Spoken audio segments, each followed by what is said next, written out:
कन्नौज में रहकर के हम लोगों ने भाईचारे की सुगंध दी है।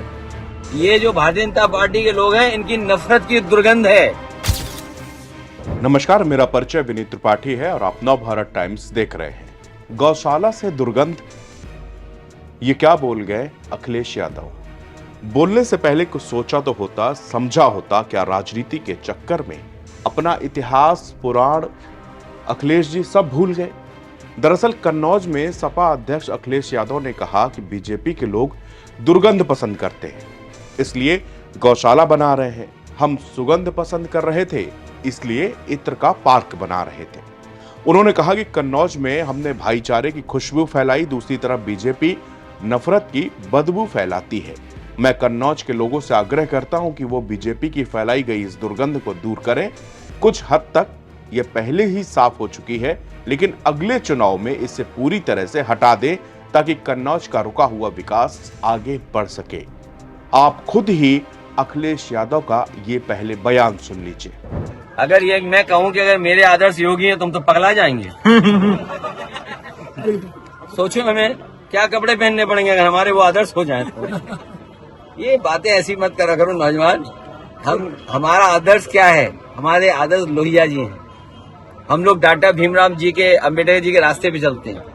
नेताजी ने जो रास्ता दिखाया उस रास्ते पे चल रहे हैं। जनेश्वर मिश्र जी ने हम लोगों को जो सिखा के गए हैं उस रास्ते पे चल रहे हैं हम लोग। तो समाजवादी लोग हैं, विकास, खुशहाली चाहते हैं। कन्नौज में रहकर के हम लोगों ने भाईचारे की सुगंध दी है। ये जो भारतीय जनता पार्टी के लोग हैं, इनकी नफरत की दुर्गंध है। मैं तो कन्नौज के सुगंध वाले लोगों से कहूंगा, ये भारतीय जनता पार्टी की दुर्गंध को हटाएं। अभी तो थोड़ी हटाई है, अगली बार और हटा दो, इससे कि कन्नौज का विकास रुका हुआ आगे बढ़ जाए। आप बताइए, दुर्गंध पसंद करते हैं इसीलिए गौशाला बना रहे हैं। हम सुगंध पसंद कर रहे थे इसलिए इत्र पार्क बना रहे थे। बताइए, ये सांड पकड़ रही है सरकार के नहीं पकड़ रही है? आप खुद जानते होंगे। नहीं पकड़ रही है। कहा कानून ऐसा खा जा रहे हैं। तो इसलिए हम लोग सुगंध पसंद करने वाले लोग हैं, इसलिए परफ्यूम पार्क बना रहे हैं। ये दुर्गंध वाले लोग हैं, ये दुर्गंध वाले लोग हैं। अखिलेश यादव के इस बयान पर बीजेपी के सांसद संबित पात्रा ने भी पलटवार किया है। उन्होंने कहा कि अगर किसी को हिंदुस्तान में रहकर गौ माता से दुर्गंध आती है तो उसे वह भूमि ढूंढनी चाहिए जहां सनातन का अपमान हो सके। समाजवादी पार्टी के मुखिया अखिलेश यादव जी ने एक बहुत ही भड़काऊ बयान दिया है। उन्होंने कहा है कि भारतीय जनता पार्टी को दुर्गंध पसंद है, इसलिए भारतीय जनता पार्टी गौशाला का निर्माण करा रही है, और समाजवादी पार्टी को सुगंध पसंद है, इसलिए हम इत्र बनाते हैं।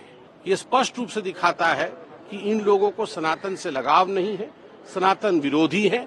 और मैं तो कहूंगा, अगर हिंदुस्तान में रह के सनातन से विरोध करते हो, हिंदुस्तान से रह के सनातन से आपको दुर्गंध आती है, हिंदुस्तान में रह के गौ माता से आपको दुर्गंध आती है, तो हिंदुस्तान में राजनीति बंद कर देनी चाहिए। वह भूमि ढूंढनी चाहिए जहां पर आप सनातन का अपमान कर सकते हो और वह देश सहेगा। यह देश सनातन का अपमान नहीं सहेगा। अब बड़ा सवाल यह है कि क्या अखिलेश और उनकी पार्टी के रामजी लाल सुमन जैसे लोगों ने पहले तो हिंदुस्तान के वीर सपूत राणा सांगा का अपमान किया और अब वो लोग गाय गौशाला का अपमान कर रहे हैं। अखिलेश जी, आपको यह कतई नहीं भूलना चाहिए कि उत्तर प्रदेश में यादव समीकरण बेहद महत्वपूर्ण है। कोई पार्टी यादवों को नजरअंदाज नहीं कर सकती।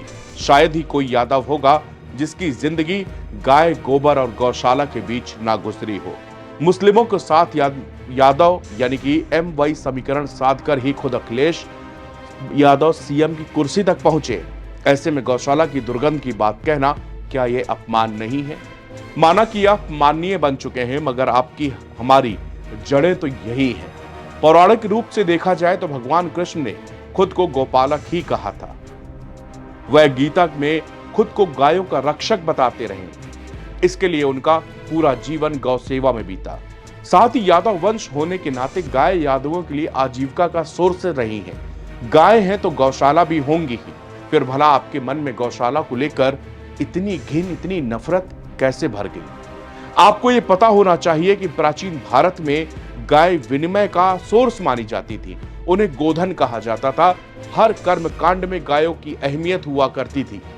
जन्म से लेकर मरण तक गायों की अहम भूमिका रही है। इसके अलावा जहां गाय पाली जाती थी उसे ही गौशाला कहा जाता था। चूंकि गाय गोधन मानी जाती है, इसलिए यही गौशाला से ही गोत्र की उत्पत्ति हुई।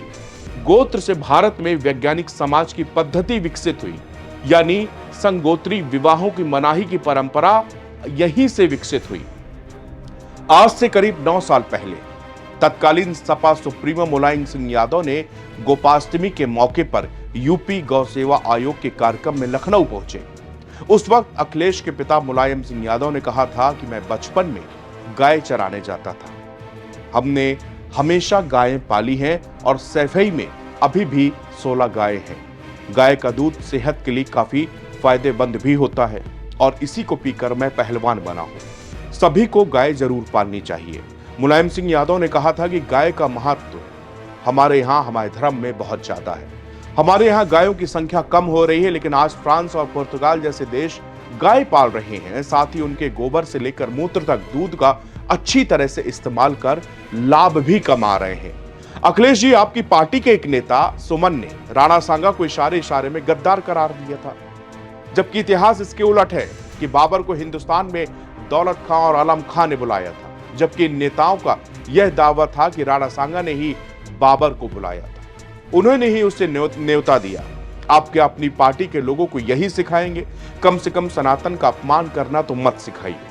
अपने यहाँ की गायों और गौशालाओं को सहेजने की बात करिए। दूध, घी, दही, पनीर के सोर्स वाली गायें सनातन काल से पूजी जा रही हैं।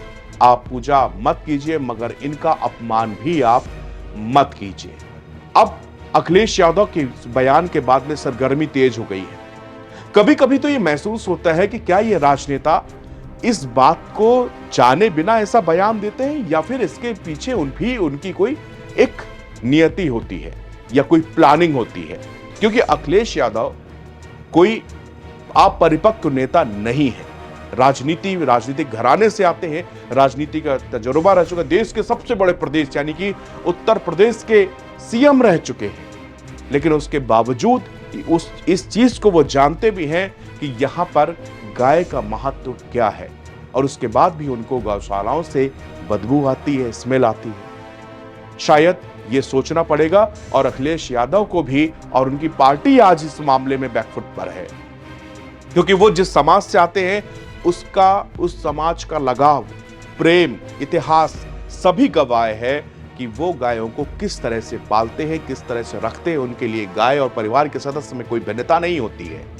उनकी आजीविका का साधन भी यही है, बशर्ते अखिलेश यादव जी पता नहीं बयान में ये भूल गए या उन्होंने जानबूझकर ऐसा बयान दिया। मुझे नहीं लगता कि अखिलेश यादव जैसे नेता को मीडिया इंटरेस्ट की आवश्यकता होती है। मुझे ये भी नहीं महसूस होता कि उनको अपनी पब्लिसिटी स्टंट करने का भी कोई शौक है, क्योंकि बेबाकी से बात रखने के लिए जाने जाते हैं। और अखिलेश यादव अपनी बात को अपने तरीके से मीडिया के सामने हो, किसी भी सामने, वो रखते हैं, मुद्दों की बात करते हैं। मुद्दों की बात कर करके उन्होंने उत्तर प्रदेश में इस बार अच्छा खासा बीजेपी को डेंट भी दिया, लेकिन पिछले कुछ समय से लगातार इस तरह की बयानबाजी जो वास्तव में अपने उनके खुद लोगों के लिए ठीक नहीं है, वो उसको डिफेंड नहीं कर पा रहे हैं। ऐसी बयानबाजी पे अखिलेश यादव को सोचना चाहिए, समझना चाहिए, और आगे जो मुद्दे हैं, जो बड़े मुद्दे हैं, जिसमें वास्तव में सरकार से सवाल किए जा सकते हैं, सरकार को घेरा जा सकता है, उन मुद्दों को जरूर उठाना चाहिए। शुक्रिया।